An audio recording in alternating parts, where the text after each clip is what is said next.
Bismillah ar-Rahman ar-Rahim. Everyone welcome. Surah Ra'd, chapter 13, verses 18 to 24 will be covered today. These are the references, and this is our contact number for any query or question. Recap some salient points from previous presentations. The creation of man and the universe has a purpose, and we need to figure this out following the guidance of the Quran. There are enough signs in the outer world and within our individual psyche which points to the need for an external source of guidance, i.e. wahi of Allah. It is part of the change which occurs in our psyche due to Eimaan that we wish to share the message of the Quran with others. The Quran brings into our focus both the needs of the physical body as well as of the human self. So in Quran, as we know that throughout the Quran, we have to keep in mind our own self as well as the needs of our body. Allah does not change the state of any nation until they change what is within their own psyche. This places the initiative in the hands of human beings. The focus of the Quran is on changing our inner self, because that is where the change will bring the change in the outer world. The first realization of this aspect takes birth within us when we recognize the wrongs associated with the man-device system, i.e. a world created by the human intellect without the guidance of Wahi. So if we look at the world around us, then naturally questions arise in our mind that why this world is the way it is. So this is where the Quran helps us to look at it by giving us both pictures and says that if human intellect alone creates a world, this is how the world will look like. And if the human intellect follows the permanent values of the Quran, then the world will change into the world which is projected by the Quran as a system of deen. In the human world, there is a continuous tussle between haq and batil, and this is never going to end. So this thing we should keep it in mind that haq and batil, the fight between the two is not going to come to an end. It is possible that batil can overdominate overwhelmingly at some point in time, like in today's world, but haq is always there. If haq is in the heart of one individual on this planet, even then there is a tussle going on between haq and batil. Hence, those who accept the guidance of the Quran need to understand that they have to play a central role on the side of haq to ensure that what is good for mankind should emerge in the world as quickly as possible. So we should not give up just thinking that batil is too much in the world and how can I fight against it. But the Quran here says that change your psyche and bring it in line with haq. Bring it in line with haq, and you will see the change will start taking place in the outer world. The human self's development does not follow our desires functioning outside the light of Wahi.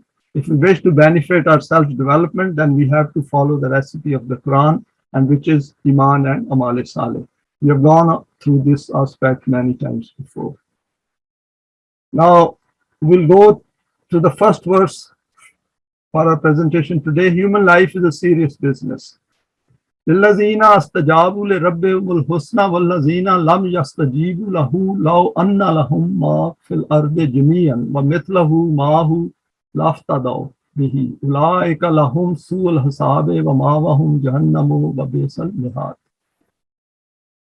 In this way, Allah makes things clear by example for those people who say welcome in an extremely balanced way to the invitation of Allah, that is Mu'mineen, so that they come to know what kind of confrontation there will be with the destructive forces against the message which they have risen up with, and how victory will ultimately belong to haq. Next is, as far as those people are concerned who do not welcome and accept this invitation, instead oppose it, say to them that according to the law of Allah, their destruction is a certainty. Today they have an opportunity by accepting this invitation to save themselves from destruction. But if they do not do this, and if the time of manifestation of consequences arrives, then at that time, if it happens that they have the wealth of all the world, and together with that, they have an equal amount of wealth gathered with them, and they desire that by offering all this wealth, they can save themselves from this annihilation, then this can never happen. It's a beautiful example given here by the Quran that people think who are on the wrong path, who are following batil, that by accumulating wealth, They are more or less have become eternal. The Quran over here says that no, it is not, it is never going to happen. Haqq will overwhelm Batil at some point in time, and their wealth will be of no use. In any case, we all are going to die and leave all wealth behind. But that's not the point here. The point is in terms of application to our world where we are living. And this is taking place right in front of our eyes. At that juncture, the accountability of their deeds will be very severe against them, and their abode will be a hell of destructions, and it is indeed a very dreadful destination. Further reflections on verse 13-18. Since the guidance of the Quran is for those who make a deliberate choice to follow its values and to manifest the divine attributes with a view to benefit from this life and to qualify for the life of the hereafter. Therefore, the Quran here addresses them about the state of those who refuse to come to the message of Wahi when they are invited to this. Firstly, it tells us that we have a finite time in this life, and this aspect is evidently clear from the aging process of our physical body and our imminent death. So we should keep it in mind all the time. And since we have come to the Quran and we have Eimaan, so we should keep it in mind that our existence, our life in this world is finite. Since we have a limited time available to us, hence we should try to get the maximum from this life as guided by Wahi in detail. Secondly, not to be distracted by the outlook of those who do not wish to take their life seriously and ignore the existence and functioning of the law of requital. Here the Quran has pointed to an important aspect of the human psyche, where those who are rich think that their wealth will solve all their problems as they are oblivious of the presence of their self. The same wealth which they have accumulated has prevented them from thinking of any higher purpose of life and is degrading their self with the passage of time. The Quran terms it as blindness. This accumulation of wealth is a terrible, inverted commas, disease, a psychological problem to which Quran points our attention and says, that is why it says, Atal Mala Allah Hubbehi, and invites us to give it away. Even in the capitalist system, if it accumulates, try to share it with others, because that is how our self develops. By concluding the verse with وَمَاوَهُمْ جَهَنَّمُ وَبِئْسَ الْمِهَادُ, Jahannam means their life becomes static and loses any ability to move ahead.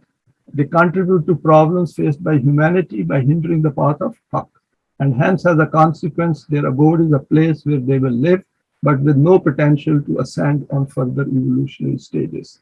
So this is something which we need to keep it in mind and observe what is going on around us, that the world at this point in time actually is rapidly changing. And there's a strong tussle going on between haves and have-nots, and between nations who are weaker against those who have subjugated them. Verse 13, 19 to 21, significance of making a covenant with Allah. These are interesting verses. Afaman ya'lamu annama unzila alayka min rabbikal haqqu kaman huwa ama innama yatazakkaru ulul albab. Just think that there is one individual who has conviction that whatever has been sent to you from your Rabb is haqq, and the other one is he who is completely blind regarding this reality. Can these two ever be equal? We know Quran continuously compares the two individuals, the one who is using the light of the Quran and the one who refuses to use its light.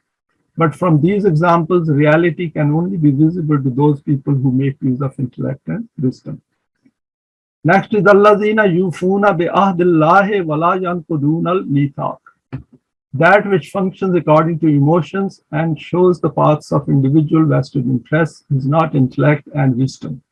Rather, it is that which the intellect and vision of those people who fulfill the commitment which they have made with Allah, and they never break their covenant. And the next one is Wallazina yasiluna ma amarallahu bihi an yusala wa yakshawna rabbahum wa yakhafuna su'al hisab. Those who join together these broken connections of humanity, which Allah had commanded to be joined, because they are fearful that if this is not done, then its consequences will be destruction and ruin. So over here, a number of issues have been mentioned over here, particularly the Ahdillahi, and al-mithaq, that some kind of a commitment we are making with Allah. And let's go into more details of this. Two aspects of making commitment in the cause of Allah. Now, I've quoted over here one verse, Afaman wa adnahu wadan hasanan, fahuwa la akihe kaman matanahu matal hayati dunya summa huwa yawmal qiyamati minal muhdarin. The matter is very clear. One category is that with whom we have promised, and this promise of ours is going to become a reality in front of them. They will receive the prosperities and successes of the world and also eminences of the life of the hereafter. The second category is of those who will receive the means of sustenance of this world, but in the life of the hereafter, they as criminals will be presented in our court. Just think who is better off among these two categories. Next is a verse which we have gone through a few times before as well. Wa'adallahu allazina amanu minkum wa amilus salihati la yastakhlifannahum fil ardi kama stakhlafu allazina min qablihim wa la yumakkinanna lahum dinuhum allazi artada lahum. I've only partially quoted this verse. Is quite a long verse and there are a number of issues discussed. Over here, what Quran says is what will be achieved by obeying these laws. That what will we get? Why should we have Eimaan and do Saleh deeds? And why should we come together and do these together? We have promised to these people who have conviction in the truth of these laws and carry out Saleh deeds according to this defined program that we will bestow on them power in the land and their rule will turn this planet Earth into paradise. This is our eternal law according to which we had bestowed this kind of power on nations of the past and will strengthen their system of life which we have approved for them. Making a commitment on this path is not something which Allah or the Quran says is taken lightly. It may not appear as if it is making any progress, but it does. What it means to make a covenant with Allah. Inna Allah ashtara minal mu'minina anfusahum wa amwalahum bi anna Allahumul jannata. I've taken this verse from Surah Tawbah. This is the state of munafiqeen. Contrary to this, before that, the munafiqeen are being discussed. The Jamaat-e-Mu'mineen is that who have a supreme agreement with the system of Allah. According to this agreement, the divine system purchases their life and possessions and in return gives them assurance of a life of Jannah, i.e. the provision of all means of sustenance in this worldly life and availability of all resources and means for the growth of their potentials become the responsibility of this system. So we know it that progressively from individuals to coming together and then we head towards establishing the system of being. And once we are nearing that, of course, we need resources and we need the means of sustenance. And the Quran is inviting us over here that you should come together and put your all efforts together, all physical as well as non-physical. Now, there is another verse of Surah Tawbah, قُلْ إِنْ كَانَ أَبَاؤُكُمْ وَأَبْنَاؤُكُمْ وَإِخْوَانُكُمْ وَأَزْوَاجُكُمْ وَعَشِيرَاتُكُمْ وَأَمْوَالٌ اقْتَرَفْتُمُوهَا وَتِجَارَةٌ تَخْشَوْنَ كَسَادَهَا وَمَسَاكِنُ تَرْضَوْنَهَا أَحَبَّ عَلَيْكُم مِّنَ اللَّهِ وَرَسُولِهِ وَجِهَادٍ فِي سَبِيلِهِ فَتَرَبَّصُوا حَتَّى يَأْتِيَ اللَّهُ بِأَمْرِهِ وَاللَّهُ لَا يَهْدِي الْقَوْمَ الْفَاسِقِينَ. Over here, Quran says that once the system is now taking place, your priorities, in fact, should have changed by now. O Rasool, say to these people that if your fathers, sons, brothers, wives, and other relations, and wealth and possessions which you earn, and that commerce about the loss of which you fear, and those dwellings which you adore so much, if any of these things is dearer to you than the striving in the path of Allah and His Messenger, then wait for the consequences of following this path until the time for the consequences to arrive according to the law of Allah. So then what people, if we do not follow this path, then gradually our deeds catch up with us and then the world of the environment of the society in which we live, we start facing those ill deeds and their effects. Remember, Allah never shows the path of success and prosperity to that nation which goes astray from abandoning the right path. And we can see this, what is happening around us, that if there are problems in some piece of land, wherever the powerful, they create problems, then it doesn't, everyone suffers. And in order to avoid that, Quran says that get your priorities right. Some reflections on these verses. First is coming to the Quran looking for guidance in our earthly life is the beginning of entering a covenant with Allah. It is that simple. I looked at it and I said, wait a minute, when we accept Eimaan, of course we accept it voluntarily. Nobody is forcing us to accept it because we were looking for guidance. We were not happy with the world around us and we want to change. And in that process, we come to the Quran and find exactly what we were looking for.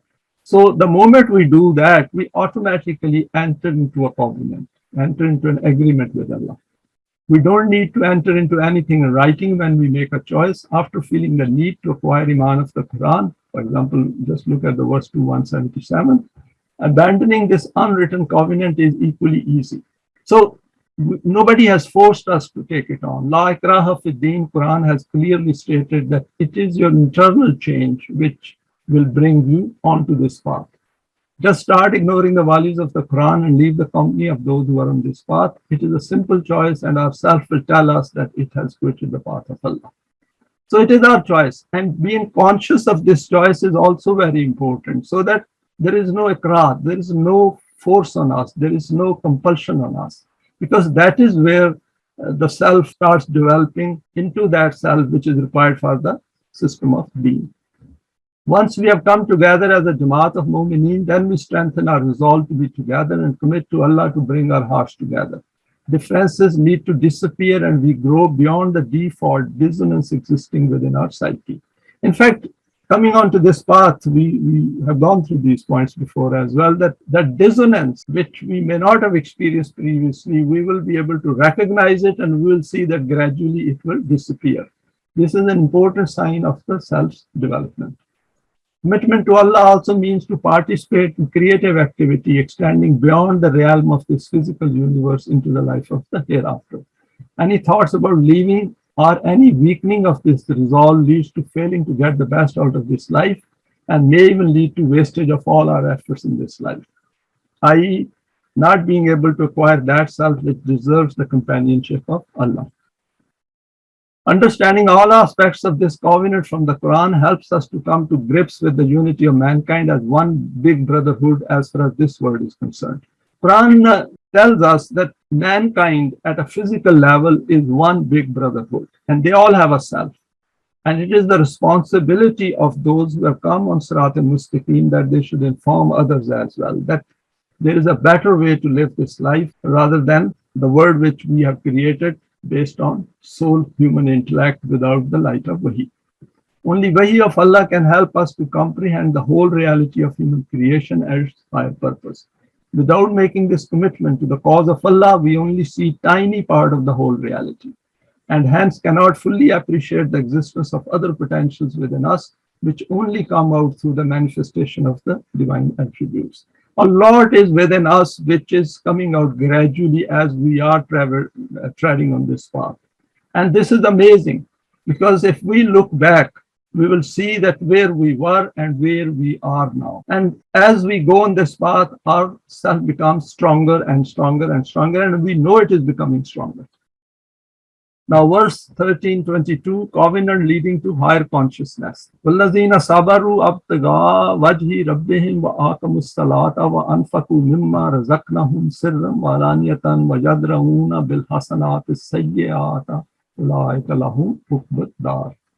Those who, for the achievement of this supreme objective, which their Rabb has defined for them, remain persistently active with strength and fortitude and shape the system of Salat, and whatever means of nourishment are provided to them, whether these are latent potentials or tangible means of sustenance, they use it for the welfare of mankind according to need, secretly or openly, and in this way remove the imbalances of the society through their balanced conduct. These are those people whose end is extremely pleasant. Now we will look at our efforts lead towards achieving our goal after Iman. الذين ينفقون أموالهم في سبيل الله ثم لا يتبعون ما أنفقوا منا ولا أذلهم أجرهم عند ربهم ولا خوف عليهم ولا هم يحزنون. I've highlighted some of the important parts of this verse which we need to look at more closely. The people who, for the establishment of the divine system, which is the guarantor of the welfare and good of mankind, يُنْفِقُونَ أَمْوَالَهُمْ فِي سَبِيلِ اللَّهِ, keep their earnings available, and after that they do not even think about this, that they did any ihsan on others. So this is important part of our psyche, that when we are, who are the beneficiaries of the capitalist system, when we share it with others, we should realize that what has accumulated extra with us is because of the wrong system around us, because of the absence of deen in the world. And these are the points to which Quran is drawing our attention. These are verses which are dealing with the transitionary period during which we are developing ourselves and are making an effort towards a system of deen. Nor do they become a trouble for anyone due to this. These are the people for whom the reward of their efforts and sacrifices appears in the form of the establishment of that system. They neither have any external fear nor have any inner dissonance or anxiety and concern about not fulfilling their deeds. And this is important because when Quran says "Wala khawfun alayhim wala hum yahzanun," in a non-deen system, khawf and huzn cannot go away. But we can understand the psyche working behind that who is creating this khawf, who is creating this huzn in this world. And we can look at this verse 238, if you remember right at the beginning, where there is an exchange taking place with Malaika, and Allah has said that once you follow the guidance of the Wahi, you will not have any khawf and huzn. So that means that a man-made system will always have khawf and huzn. In fact, human beings who are in power, they want to create fear, because through fear they control other human beings and enslave them. وَمَثَلُ الَّذِينَ يُنْفِقُونَ أَمْوَالَهُمْ ابْتِغَاءَ مَرْضَاتِ اللَّهِ وَتَثْبِيتًا مِنْ أَنفُسِهِمْ كَمَثَلِ جَنَّةٍ بِرَبْوَاتٍ أَصَابَهَا وَابِلٌ فَآتَتْ أُكُلَهَا ضِعْفَيْنِ فَإِنْ لَمْ يُصْبِهَا وَابِلٌ فَتَلٌّ وَاللَّهُ بِمَا تَعْمَلُونَ بَصِيرٌ. Contrary to this, the people who keep the outcome of their strivings available so that these could be employed according to the laws of Allah, and due to this nourishment of mankind, the strengthening and establishment of their self-occurs. So this is important because the Quran says that by following this pattern, which we are telling you, because you have made a commitment, you have entered into a covenant with Allah that you are going to follow this path. And if you have come to this path through Saleh deeds, through sharing your wealth and possessions and your abilities and potential with others, you are doing tasbeetam min anfusihim. Their example is like this, that an orchard is grown on highland so that a flood does not reach it. And if there is heavy rain, then it gives double produce. And if there is light rain, even then its produce is sufficient. Allah witnesses whatever you do. So Quran gives a lot of examples from agriculture and the farming and crops. Further reflections on verse 13:22. The Quran has repeatedly put emphasis on acquiring Eimaan first, and to then, as a consequence, carry out Saleh deeds. The question which can arise in our mind at the initial stages of our coming to the Quran is that how can this benefit us? Some people related to some increase in their own income, despite knowing that the increase in their income is related to the wrong man-made system, for example, the capitalist system. These are the kind of thoughts which come to our mind at an initial stage. So I thought it is better to put it down here so that it is on record. What we call successes within the man-made system need to be viewed in the overall context of the Quranic invitation to establish the system of deen. Because if we start thinking that the success which we are getting under the capitalist system is somehow related to the blessings of Allah and His rahmat on us, then we are not going to go forward, because human beings, they then stop. And that stoppage is wrong, because we are attributing something which is non-Quranic. And that is the thing which we need to keep it in mind. If we discover that our motivation towards the system of deen has diminished, then we need to question our psyche using the Quranic light ASAP. Letting it continue unchallenged is fraught with risk, because then we will not benefit from the subsequent efforts which we have to make. Life is a continuous effort. It should never stop till the time we die. And whatever we can do, we should do it. If we are disabled, at least we can keep thinking. The overall direction of the Quran is to invite us to this fact that the social system, which is created by the unbridled human intellect, will always lead to imbalances in human society. If we are living in a society which is created by unbridled human intellect outside the light of Wahi, then we can't start associating some of the benefits we are getting as if this is some kind of a blessing from Allah. It is not. That is the point I'm trying to make over here. This will lead to the creation of economic losses within the system, which will create all kinds of injustices and crimes and will always create khawf and huzn. Allah pointed to this fact right at the start of Surah Al-Baqarah when the Malaika stated that Adam will shed blood and create fasad in the earth. Next is the emphasis of the Quran is to invite us to change the state of development of ourselves in the light of its permanent values, and this fulfills the purpose of our creation in this first stage of our life. Through Saleh deeds, we not only understand the problems created by fellow non-Quranic human beings, we also gradually learn the associated issues as well. For example, weaknesses of the system, face resistance from those who do not agree with the Quran, deal with the fear and huzn created by this system. By managing our own psyche and carrying out these good deeds, we learn to decide whether to disclose any information or not. If this is to be disclosed, then what will be the consequences? Learning self-control is an important acquired trait of our psyche where we avoid being impulsive and emotive. The Quran has put emphasis on sabr and sound. Next is verse 23-24, leading to unceasing rewards. Jannatu adnin yadkhulunaha wa man salaha min abaihim wa azwajihim wa zurriyatihim wal malaikatu yadkhuluna alayhim min kulli babin.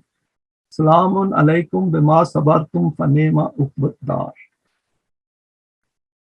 These are the people for whom the end is very good in this abode, that is worldly life, i.e. paradisiacal society in which they will enter, they and also their parents, wives and children, provided their deeds are righteous, as a result of which they have qualified for this life. Next is, and they will have Malaika descending on them from all directions who will bring these glad tidings that for you there is every kind of peace and security. This is because you confronted difficulties with fortitude and resoluteness. Hence, look how pleasant is the conclusion of your life after this struggle. Quran doesn't leave Mu'mineen, Salihin and Jamaat-e-Mu'mineen without encouraging them and providing them motivation, because Quran talks about fact, and Allah knows that what is going to be the end of those who have come to this path and they have suffered as well in the path of Haqq. So our efforts cannot go wasted. So over here, Quran has pointed to a number of points that because we want to have our relations and others who have followed this path to be with us, then Quran has given that assurance, and we will expand on that. Eimaan together with Saleh deeds provides criterion for self-evaluation. Now over here I've quoted this verse, Qala ya Nuhu innahu laysa min ahlika innahu amalun ghayru salihin. Fala tas'alni ma laysa laka bihi ilmun. Inni aizuka an takuna minal jahilin. On this Allah said that, O Nuh, you did not understand the correct meaning of own. Undoubtedly he was your son, but not from your own. Only those can be from your own whose deeds are salih. If you remember, this is regarding Hazrat Nuh, when the floods came, his own son who refused to accept Eimaan, he tried to climb high on the hills and tried to avoid getting drowned. And over here, Hazrat Nuh, he supplicated to Allah that maybe his son is saved.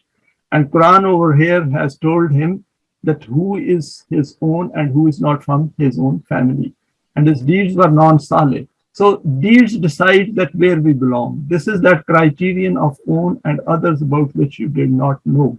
And so you should not ask for this from me, of which you have no knowledge. Very stern warning for us that the relationships in this world are based on Eimaan and Saleh deeds. The biological relations have a very low importance in the book of Allah. And these biological deeds, in case these don't turn into Eimaan and Saleh deeds, that is, we do not become Mu'mineen within a family as well, then essentially that will decide that two paths will be quite different. And after death, there is no question that they will belong to different categories. So it is better that we should be conscious of it right in this world, and we should point it out to our family members who do not wish to come to Eimaan and Saleh deeds. I advise you about these things so that you know the facts. وَمَنْ يَأْتِهِ مُؤْمِنًا قَدْ عَمِلَ الصَّالِحَاتِ فَأُولَٰئِكَ لَهُمْ دَرَجَاتُ الْأُولَى. And then Quran says, contrary to this, those people who with the invaluable entity of Iman and Saleh deeds will come to Allah, these are the very people who will have elevated ranks. So we know that it is our deeds, our Iman first, and then our deeds decide that where we are placed in terms of our self-development. And this is the point which we should keep it in mind. Jannatu adnin tajri min tahtiha al-anharu khalidina fiha wa zalika jazaa'u min tazakka. For their residents there will be such orchards whose bounties will never diminish. This is the recompense for the one who developed his self. So Quran has repeatedly throughout its pages has pointed to this fact that if we develop ourself, then ourself will itself tell us, if we use the Quranic criteria, where exactly we are at any point in time. It is not something otherworldly that we will only find out in the hereafter.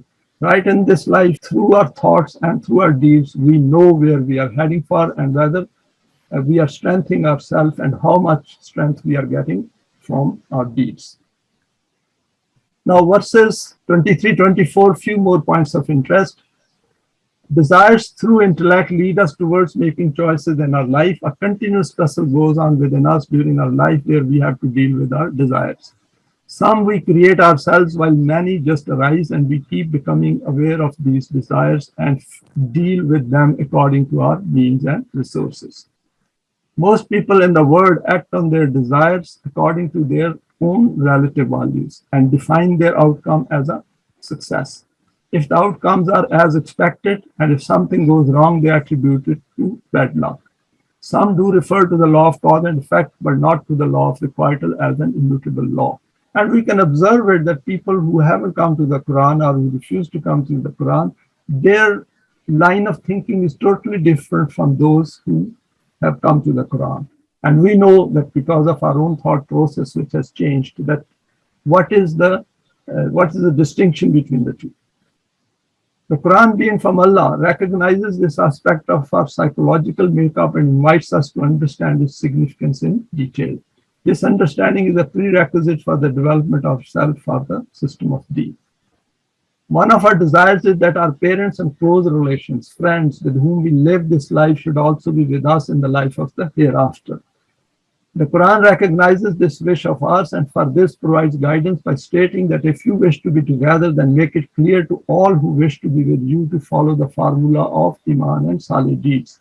And then on this basis, bring your hearts and minds together, as noted in verse 3:103. If this takes place in this life, then it will become evidence of this fact that hearts so united will also stay together in the life of the hereafter. We have covered this point before as well, that if we want, and we should make it clear to our relations as well around us and friends, that if we all want to be together in the hereafter, then this world is a place where we should come together on the permanent values of the Quran and agree to accepting Iman and then doing Saleh deeds. It is not going to happen in the hereafter because we know that all this follows strict laws of Allah. This unity of hearts here in this life will give birth to a stronger relationship than biological affinity or any other kind of coming together, as this is based on living life within the limits defined by the permanent values. I've already said it, but we should keep it in mind, and we should also make it clear to people around us. With differences removed and the emergence of a common aim towards the establishment of Deen, this will become tangible evidence of Sirat al-Mustaqim. This is the supreme achievement in the book of Allah, and Quran calls it Zalik al-Fawzul Azim. It is something we have achieved. The self that we acquire, nobody can take away that self, because that self is ours. We made it. It is simple, even in human life over here in our world. If I have acquired a degree, that degree, the knowledge which I have gained, becomes part of myself. Even if I lose that piece of paper, whatever qualification I have, I can manifest that traits of that qualification anytime, because it becomes part of our memory. Finally, to remind ourselves, I've quoted a few verses here, just to remind ourselves, لَقَدْ أَنزَلْنَا عَلَيْكُمْ كِتَابًا فِيهِ ذِكْرُكُمْ أَفَلَا تَعْقِلُونَ. We have gone through this verse a number of times before. Tell them that according to this program, we have sent this code of laws in which is concealed the secret of your own eminence and advancement. If you try to understand it by using your intellect and reasoning, then this reality will become evident to you that this code of laws is provided to bestow on you elevation and success. From this, there is no benefit to Allah. Whole of the Quran is for us. Wherever we should keep our mind not digressing anywhere that as if for something of benefit to Allah. No, He has created it. He has created us, and we have to fulfill or follow a certain path so that we go on to the next life, and also establish the system of deen over here so that mankind does not suffer, so that we carry out those responsibilities which Allah has clearly spelled out in the Quran for us, and we are supposed to deliver them, because it is through human hands Allah works in this life. So it is our own eminence. So the Quran is about us. And this thing we need to remind ourselves repeatedly. قُلْ إِنَّمَا أَنَا بَشْرٌ مِثْلُكُمْ يُوحَى إِلَيَّ أَنَّمَا إِلَٰهُكُمْ إِلَٰهٌ وَاحِدٌ فَمَنْ كَانَ يَرْجُو لِقَاءَ رَبِّهِ فَلْيَعْمَلْ عَمَلًا صَالِحًا وَلَا يُشْرِكْ بِعِبَادَاتِ رَبِّهِ أَحَدًا. After saying all this, O Rasool, make this clear to them that all this is from Allah, not from me. Messenger of Allah has made it very clear that this is from Allah. And what is my position? I'm just a human being like you. I'm just a human being like you. Very important for us that Quran is for human beings. The only difference is that this wahi has come to me. So this wahi came to Rasulullah sallallahu alaihi wasallam, and now this wahi is saved, preserved in the Quran, and is completely available to us. That only Allah is sovereign and supreme in authority, and He's still supreme in authority as He was at that time.